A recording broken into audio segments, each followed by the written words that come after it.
Las Vegan Kevin Lee felt he had a lot to prove after tiring and eventually losing an interim title bout against Tony Ferguson in October. He's certainly back on track after a drubbing of Edson Barboza on Saturday night in the main event of UFC Fight Night 128 in Atlantic City.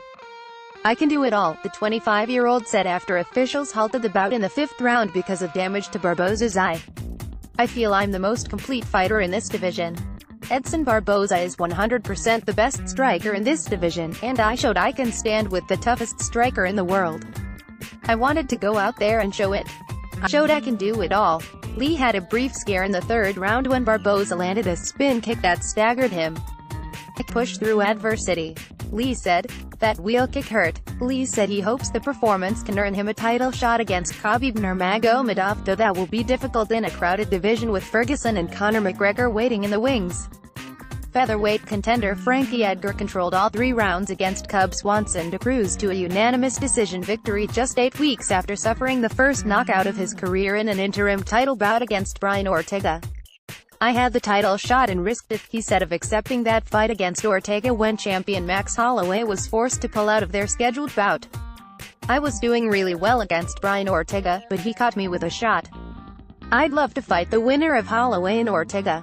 We'll see what happens." He had hoped to make his case more clear by finishing Swanson, who entered on a 4-fight winning streak. "Cub did a great job," Edgar said. "I wanted to put on a more dominant performance, but hats off to Cub." Bantamweight Aljamain Sterling bounced back from a crushing knockout loss in December to hand Brett Johns the first loss of his career. "That last fight was a big learning lesson for me," Sterling said after the unanimous decision victory. "This fight was to let everyone know I'm still here and I'm one of the best bantamweights in the world." Also on the main card, David Branch and Dan Hooker won on first-round knockouts. Branch landed a right hand on the chin of Thiago Santos to snap his 4-fight knockout streak at the 2:30 mark. Hooker stopped Jim Miller with a knee at 3 o'clock of the opening round for his 3rd consecutive win since moving back up to lightweight. Heavyweight Justin Willis outlasted Chase Sherman for a unanimous decision. Ricky Simon highlighted the preliminary card with a bizarre victory over bantamweight Merab Dvalishvili. Dvalishvili appeared to survive a deep guillotine until the final bell and was ahead on the scorecards. Simon, however, was awarded the victory as the referee ruled Dvalishvili was out at the bell. "I got up, looked at his eyes and he was gone," Simon said. "I sunk in a deep choke and he was out.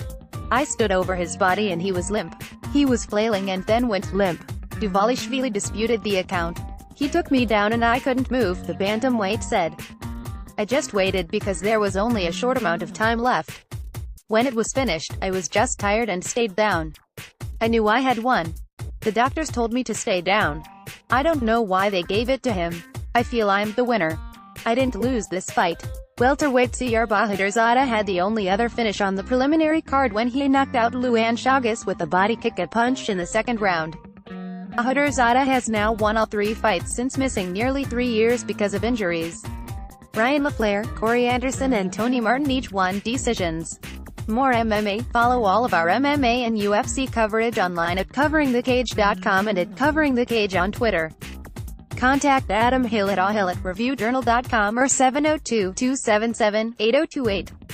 Follow at Adam Hill on Twitter.